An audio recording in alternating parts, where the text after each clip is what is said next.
There is a particular kind of madness that masquerades as bad luck. You've seen it. Perhaps you've lived it. The cycle that begins with hope, a new job, a new budget, a new resolve, and ends, somehow remarkably, in the exact same field of rubble it started in. Different numbers, same wreckage. And what's fascinating, what is genuinely philosophically spectacular, is that most people never stop to ask the one question that would unravel everything. Not how do I make more money, not where did it all go, but this: why does it keep going to the same place? Because here is what no financial advisor will tell you, what no budgeting app will reveal, and what the architecture of modern money absolutely depends on. You never discovering you are not making financial decisions. You are executing a contract you didn't write, didn't read, and almost certainly don't remember signing, but one that governs every dollar you earn, every dollar you spend, and every dollar you will never quite manage to keep. And somewhere in the infrastructure of that system there is a leak, a place where the truth about why you are where you are has been documented, categorized, even in certain circles sold. Tonight we find it. I want to be clear about something before we go further. This is not a motivational video. I have no interest in your motivation. Motivation is a temporary fever. It breaks by Tuesday, and by Wednesday, you're back to your original temperature. What I'm offering you is something considerably more dangerous and considerably more useful, a map of the mechanism. If you've ever thought, I just need to earn more and everything will be fine, I want you to hold that thought very gently, because by the time we're done, you'll understand that more money, for most people in this particular psychological architecture, does not produce wealth. It produces bigger versions of the same problem. The hole doesn't fill, it expands to match whatever you pour into it. And I want to warn you about something else. Parts of this will be uncomfortable. Not because I intend cruelty, but because the truth about why people stay financially stuck is not found in spreadsheets. It's found in something far more intimate, far more embarrassing, and I suspect far more familiar than you'd like to admit. The question isn't whether the contract exists. It does. The question is whether you're brave enough to read it. Let us begin with the version of events you've been handed. The official story, the one taught in schools, reinforced by governments, whispered approvingly in financial literacy seminars, goes something like this. Financial problems are the result of poor decisions, overspending, insufficient saving, a lack of discipline, and the solution naturally is more information, better habits, and a properly formatted Excel sheet. There is even data to support it. Studies from the National Endowment for Financial Education consistently show that financial literacy programs improve awareness. People learn what compound interest is. They understand the mechanics of debt. They know intellectually that buying coffee every day costs some money. They know it and they do it anyway, and then they're surprised, quietly, shamefully surprised, when the numbers don't change. And this is where the official story begins to develop a crack. Because if the problem were merely informational, then information would fix it. But it doesn't, not reliably, not for the people it matters most to. The Global Financial Literacy Excellence Center published a deeply inconvenient finding in 2014. Financial literacy by itself explains only about 0.1% of the variance in financial behaviors.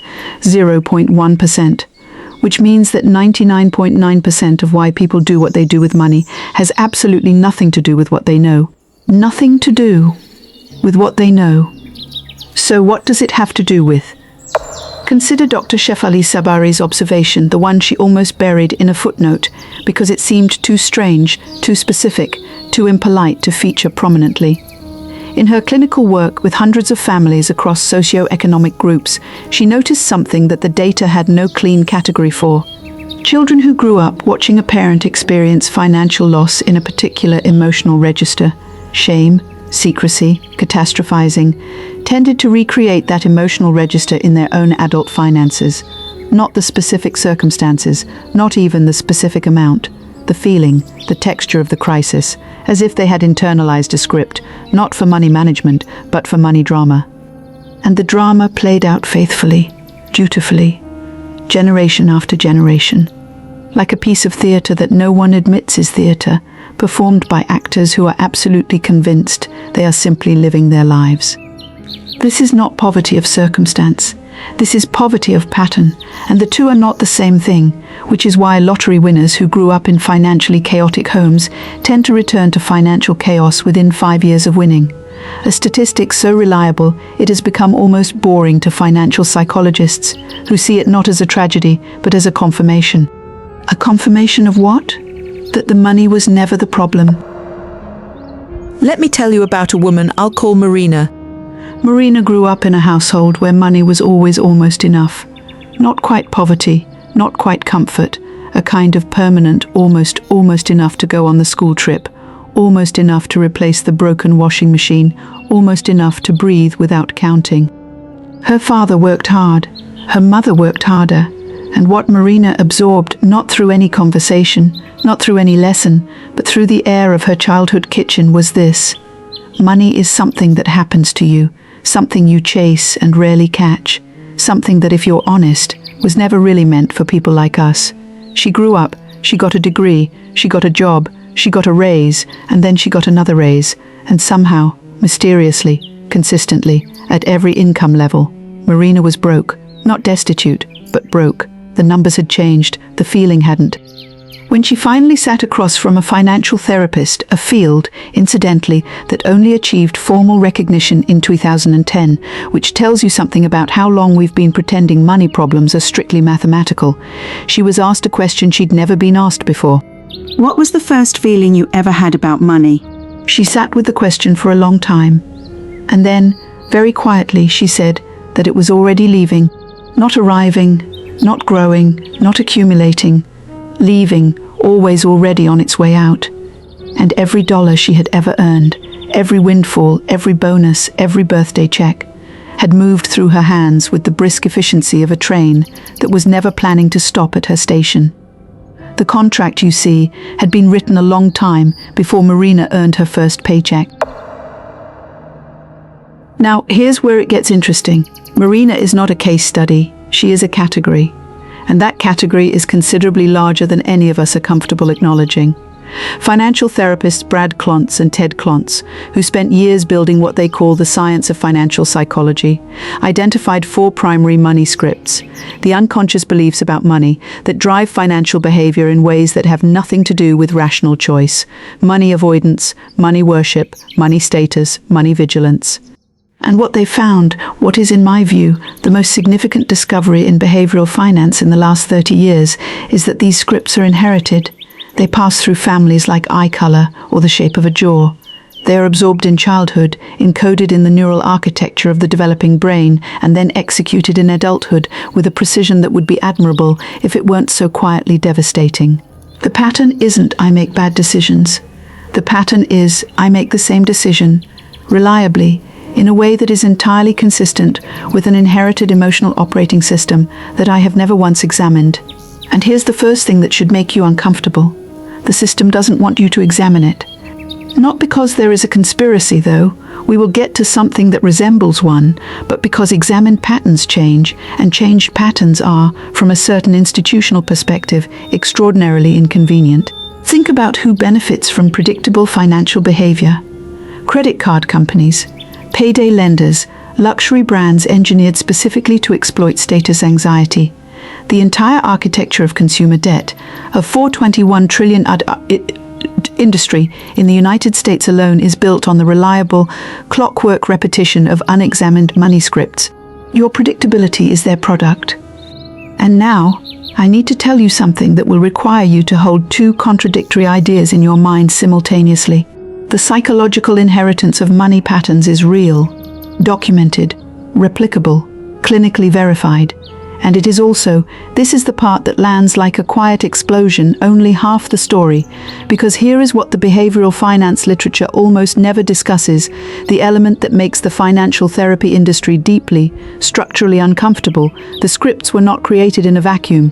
They were engineered, not by your parents, not consciously, but your parents' beliefs about money, that it was scarce, that it was dangerous, that it was for other kinds of people. Those beliefs did not emerge from nowhere. They were the downstream consequence of systems specifically designed to produce exactly those beliefs in exactly those populations. Let me give you the evidence.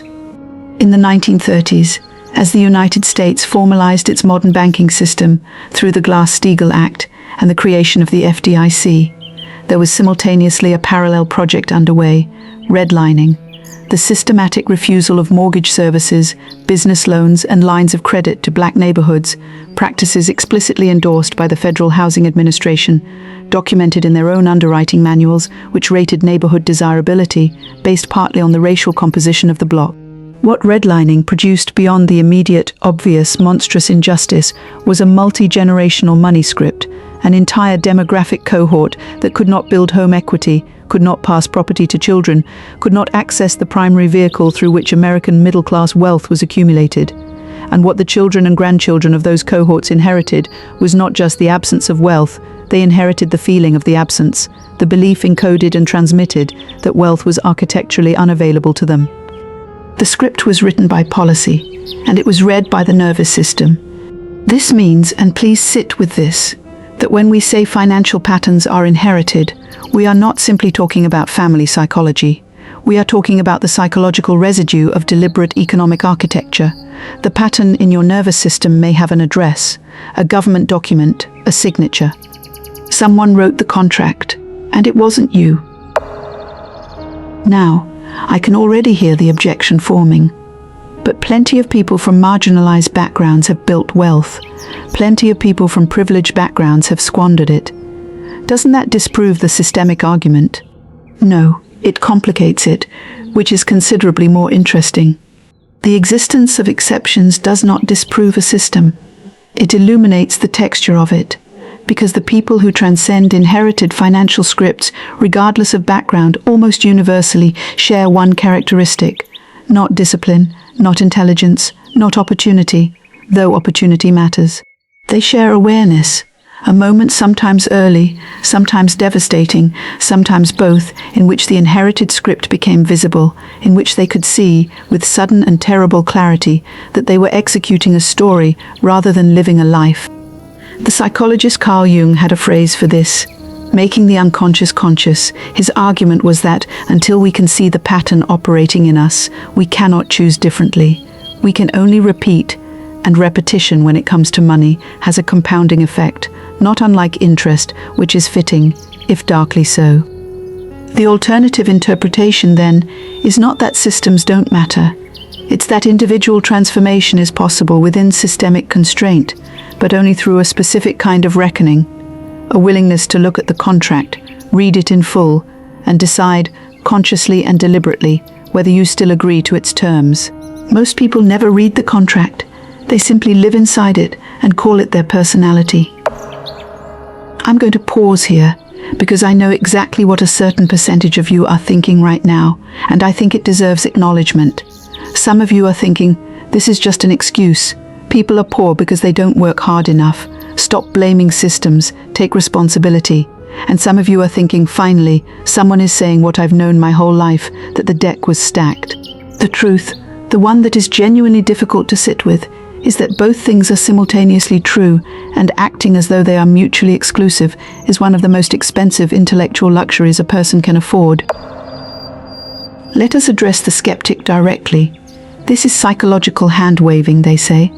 Money is math. Income minus expenses. If you spend less than you earn and invest the difference, you will accumulate wealth. Full stop. Yes. And if you simply decide not to be angry, when you're angry, you will never again say something you regret. The advice is correct. The mechanism for executing it, however, exists in a body, in a nervous system that has spent decades learning a particular relationship with scarcity, abundance, shame, and status, and nervous systems do not respond to spreadsheets. Here is what the research actually says.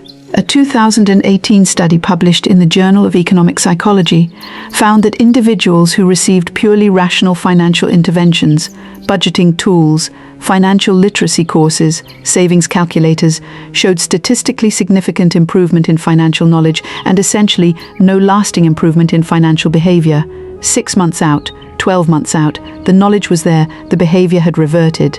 whereas individuals who received interventions targeting the emotional dimension, the beliefs, the narratives, the inherited scripts, showed behavioral changes that persisted at 12 and 24 months.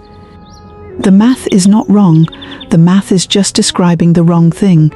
The problem was never numerical, the problem was always architectural. And the architecture, as it turns out, was designed by someone other than you, for purposes other than your flourishing. I want to take you somewhere unexpected. In 2009, in the wreckage of the financial crisis, when the world was still standing in the rubble of collapsed banks and vaporized savings accounts, a series of internal documents from several major financial institutions began to circulate among regulatory investigators. Not all of them were made public. Some remained sealed, but enough of them emerged to sketch the outline of something that in the years since has been quietly buried under the noise of recovery and rebound. The documents were analytics packages, risk profiling tools, technically designed to model customer behavior for the purpose of credit and lending decisions, but embedded in the methodology was something that no financial institution will discuss publicly: behavioral segmentation models, categories of customer that went far beyond credit score. They modeled with startling precision the likelihood that a customer would return to debt after paying it off, not based on income, not based on employment history, based on behavioral patterns, spending sequences, the emotional fingerprints of financial decision-making, encoded in transaction data. And what these models revealed, what they were built on, was the discovery that a significant portion of the most profitable lending customers were people who would reliably, predictably, cyclically return to borrowing, not because they were irresponsible, not because they lacked information, but because they had a money script, a deep, unconscious inherited pattern that made debt feel like home. The banks didn't create the money script, but they found it, mapped it, and built an industry on its reliable repetition. The contract, you see, had a second party, and that party had been reading it very carefully for a very long time. Here is where I need you to make a conceptual leap. We have established that money scripts are real, inherited, and systematically exploitable. We have established that institutions have mapped these patterns with extraordinary precision. And now I want to suggest something that goes further than either of those things. The money script is not just a psychological phenomenon, it is a somatic one. It lives in the body. Dr. Bessel van der Kolk, whose work on trauma is arguably the most important contribution to understanding human behavior in the last 3 decades, made the observation that unresolved emotional patterns are stored not in the intellect but in the body, in the nervous system, in the way the stomach clenches when a bill arrives, in the way the chest tightens when a financial conversation begins, in the way the hands move autonomously toward the purchase that the rational mind would reject.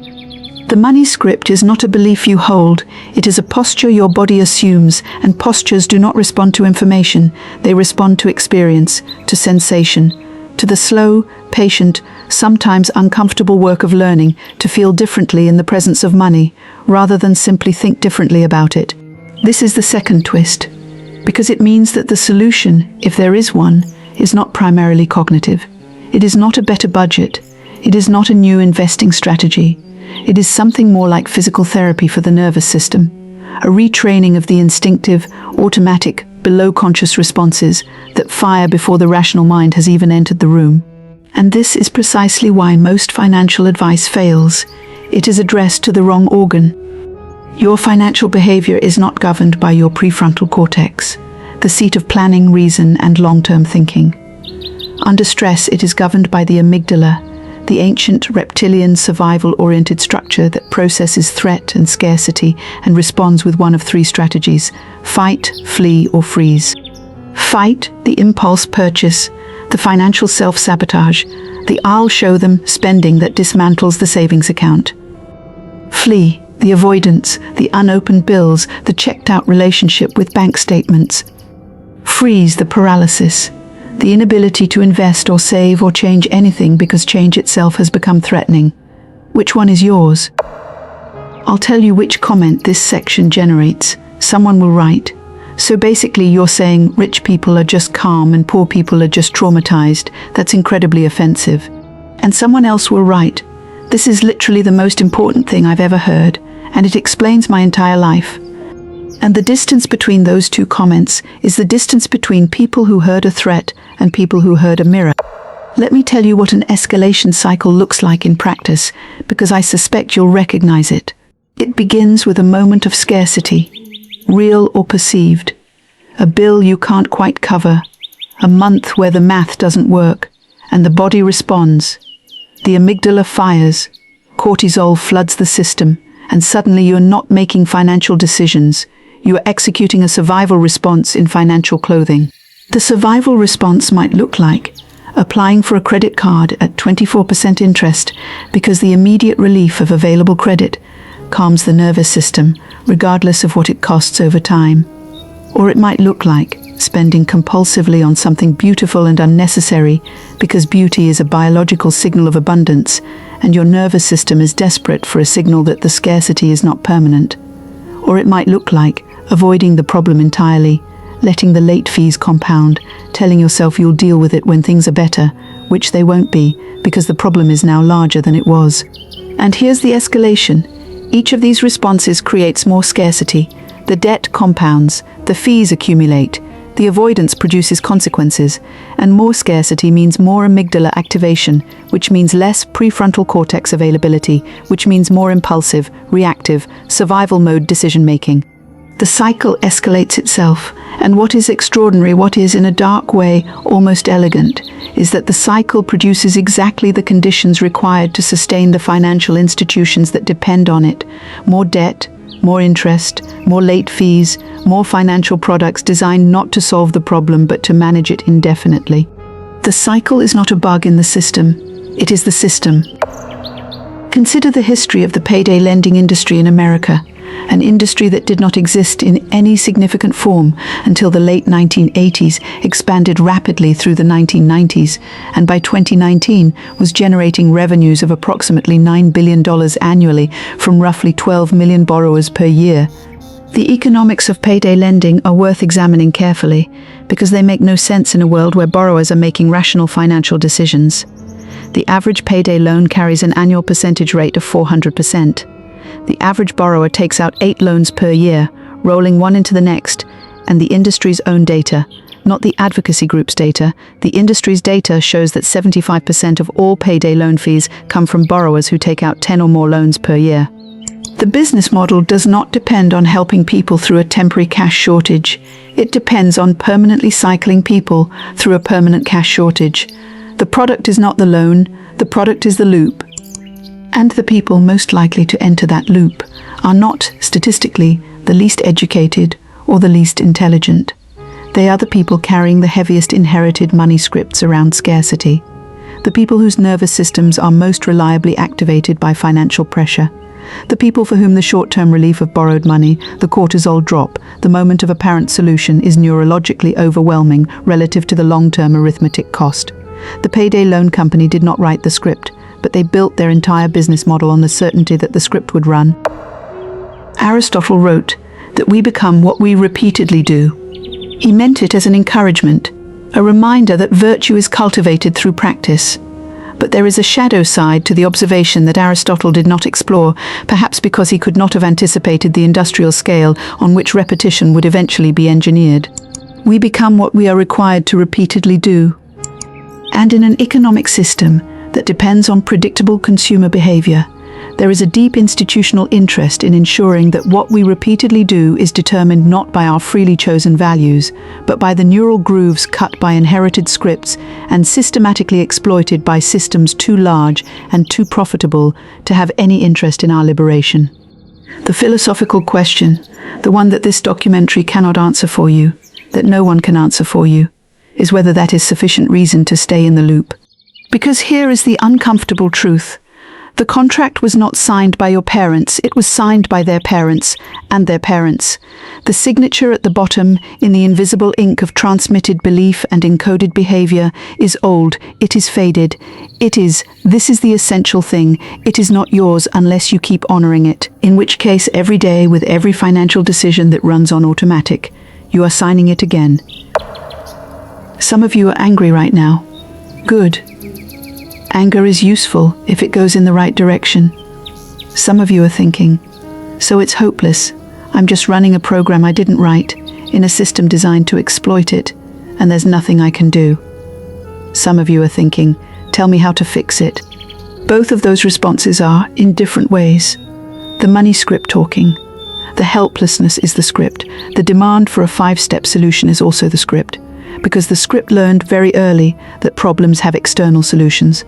Someone else's answer, someone else's formula. The actual answer, and I warned you it would be uncomfortable, is that the script changes when you see it. Not when you're told about it, when you see it. Let me give you the paradox at the center of all of this. The money script perpetuates itself precisely by making itself invisible. It is most powerful, not when it is operating loudly, not when you feel it, not when you recognize the familiar crash, but in the ordinary, quiet, unremarkable moment of a routine decision. The subscription you don't cancel, the conversation about investing you keep postponing, the small act of spending on comfort when the discomfort of financial reality becomes too sharp. These moments don't feel like the script. They feel like choice. And this is the paradox. The moments that feel most like freedom are often the moments the script has the most control. Because freedom requires awareness, and the script survives by being below awareness, by being, as the clinicians say, ego-syntonic, indistinguishable from the self. You don't feel like you're running a program. You feel like you're being you, and the cognitive compression, the thing I want you to feel the weight of, is this. The harder you try to change your financial situation without changing your financial nervous system, the more energy you spend pushing against something you cannot see. The wall is real, but you've been told it's the weather, and you keep buying better umbrellas. In 2015, researchers at the University of British Columbia conducted a study with a counterintuitive design. They took 2 groups of individuals with chronic financial instability, comparable incomes, comparable expenses, comparable debt levels. Both groups received financial counseling. One group received standard financial literacy education. The other group received something experimental, a series of sessions designed to surface and examine the earliest emotional memories associated with money. Not the math. The memories, the feelings, the moment as a child when money was first experienced as a source of fear, shame, confusion, conflict, or absence. 12 months later, the standard financial literacy group showed marginal improvement in their stated financial behaviors and essentially no change in their account balances. The emotional memory group showed something different, not because they had learned new financial strategies, they hadn't, but because once the script became visible, once it had a face and a feeling and an origin, it lost some of its automatic authority. It still ran, but now they could see it running, and seeing it created a gap, however small, however momentary, between the trigger and the response, between the stimulus and the behavior, between the script and the choice. Viktor Frankl called that gap the last of human freedoms, the ability in any given moment to choose your response to your circumstance. He discovered it in the specific and devastating context of a Nazi concentration camp, which suggests that the gap exists even in the most constrained and engineered of environments. It exists in your relationship with money too. It has always existed. Most people have simply never been shown where to look for it. I have been building toward this. We have talked about inherited money scripts, about systemic exploitation of psychological patterns, about the somatic dimension of financial behavior, about the gap between trigger and response, and the possibility of transformation within constraint. And now I want to offer you the third twist, the one that lands last because it requires everything that came before. The money script. The inherited pattern, the encoded belief, the nervous system response is not actually about money. This is why the pattern doesn't change when the income changes, because the pattern was never about the income, it was about the self-concept running underneath the income. The quiet, persistent, below-conscious belief about what you are allowed to have, what you are allowed to keep, what you are allowed to become. And this is the part the banks understand better than the therapists, the part the financial industry has mapped with more precision than the financial literacy movement, is that you will reliably, predictably, and with extraordinary consistency bring your financial reality into alignment with your self-concept. Not because you're weak, because you're coherent, because human beings are coherence machines. They make the outside match the inside. even when the inside is running a program written 50 years ago by people who are no longer alive. The money problem is a self-concept problem, wearing a financial suit, and the leaked contract, the one I promised you we'd find, is not a document, it is a mirror. And what it reflects is not your bank balance, it reflects the silent, inherited, systematically reinforced belief you carry about what you are worth. That is the contract, that is the leak. And every financial behavior you've ever executed without examining it has been ink. I know what the comment is, so you're saying poor people think they deserve to be poor. That's disgusting and classist, and I understand why that comment exists. Because self-concept has been weaponized, turned into victim-blaming, dressed in therapeutic language. You just need to believe in yourself is one of the most insidious lies the self-help industry has ever produced, because it locates the failure entirely in the individual consciousness, while ignoring the architectural reality in which that consciousness operates. That is not what I'm saying.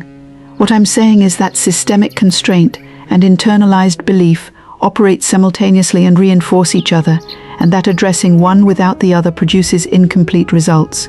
You can change policy without changing the inherited script, and the script will find new grooves to run in. You can change the script without changing policy, and the policy will generate new scripts.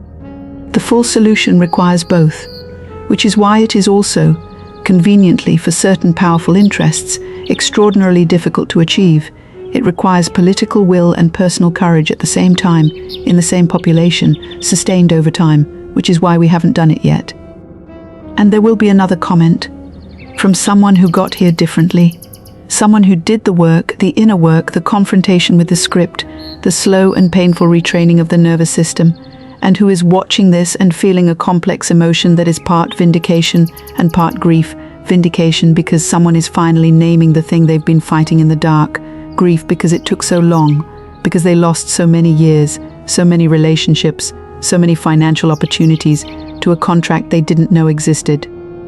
To that person, the contract was real, the time lost was real, and the awareness you've built, the hard-won scar tissue awareness of what the script is and how it runs and what it costs, is also real. That awareness is, in fact, the only thing that changes the contract. Here is what the research suggests about people who do change their financial patterns. Not their income, their patterns. They don't typically do it through a dramatic revelation, not through a single book or a single video or a single conversation, though sometimes these things catalyze the process. They do it through a slow accumulation of self-witnessing, a practice of noticing, without judgment, without shame, without the performance of self-improvement, what is actually happening in their body when they make financial decisions. What does it feel like when you avoid opening the bank app? Not what do you think about it? What does it feel like? Where in the body does the resistance live? These questions are not comfortable. They are not meant to be. But they are the questions that introduce the gap, the Viktor Frankl gap, the pause between stimulus and response that makes it possible, for the first time, to choose. Not to be free from the script, to be free within it. Which is, I suspect, the only kind of freedom any of us ever actually access, the kind that is built inside constraint rather than imagined beyond it. Marina, the woman I told you about earlier, the one who grew up believing money was always already leaving. She did not become wealthy in the conventional sense. That's not how the story ends, because that's not how most stories end. And I have no interest in satisfying the narrative convenience of a financial fairy tale. What happened was quieter and more significant than that. She stopped performing the emergency. She stopped treating each financial decision as a crisis requiring a survival response. She began to feel, slowly, uncertainly, imperfectly, the difference between a choice and a reaction, between a decision she was making and a script she was executing. And then one month, an unremarkable month, no windfall, no dramatic intervention, she noticed that the money hadn't left, that it was still there at the end of the cycle, that she had not spent it on the emergency it had been historically allocated for, because there had been no emergency, only the old familiar feeling that there should be one. She sat with that for a long time. It felt strange. Not good, exactly. Strange. Like standing in a room where the furniture has been rearranged in the dark, and you're not sure yet, whether it's better or just different. But different for Marina was enough. Different was in fact the whole point. In 1867, Karl Marx wrote a sentence in Das Kapital that is simultaneously celebrated and misunderstood in almost every context in which it appears. The sentence, roughly translated, is, "Capital is not a thing, but a social relation between persons." What he meant, what gets lost in the subsequent 2 centuries of ideological argument, is that money does not exist independently of the human relationships, beliefs, and power structures that give it meaning. A dollar bill is a piece of paper. What makes it worth something is a shared agreement, a contract, if you will, between millions of people about what it represents. And the implications of this observation are more radical than either its enthusiasts or its detractors typically acknowledge. Because if money is a social relation, if it is, at its foundation, an agreement about value and worth and who gets to have what, then your relationship with money is always also a relationship with a social reality, with a set of agreements that pre-exist you, that were in force before you were born, that you were handed, not chosen. The money script, then, is not merely psychological, it is not merely systemic, it is ontological. It is part of how you were taught to understand the nature of reality. What is real, what is possible, what is for people like you. And changing it requires not just a new habit or a new belief, but a new, and this is the word that frightens most people, a new story, a new account of who you are in relation to the world of resources and value and possibility. Stories, unlike facts, are things we get to rewrite. I want to leave you with something that doesn't resolve, because tidy resolutions are for people who want to feel finished, and you're not finished. None of us are. The contract is real. The mechanism is documented. The exploitation is institutional and precise and ongoing, and simultaneously, in the same breath, in the same sentence, the gap is real. The possibility of a different response in this specific moment to this specific trigger is real. Both of those things are true, and the question that will sit with you, the one I'm intentionally not answering, is which truth you're going to act on, because both of them require something from you, and they require it in the same direction. Attention. Attention to the pattern, attention to the body, attention to the moment before the automatic behavior, where the choice is theoretically available and practically difficult and always worth reaching for. There are people in institutions right now with far more data about your financial behavior than you have, making decisions based on the reliable predictability of the script running in your nervous system. They are counting on you not watching this video all the way to the end. They are counting more specifically on you watching it and feeling something, and then going back to the default, the comfortable, familiar, expensively reliable default. They are probably right. Statistics, however, describe populations, not people, and you are not a statistic. At least that is a possibility worth investigating. The contract is still open. Whether you continue to sign it is, finally, and perhaps for the first time, yours to decide.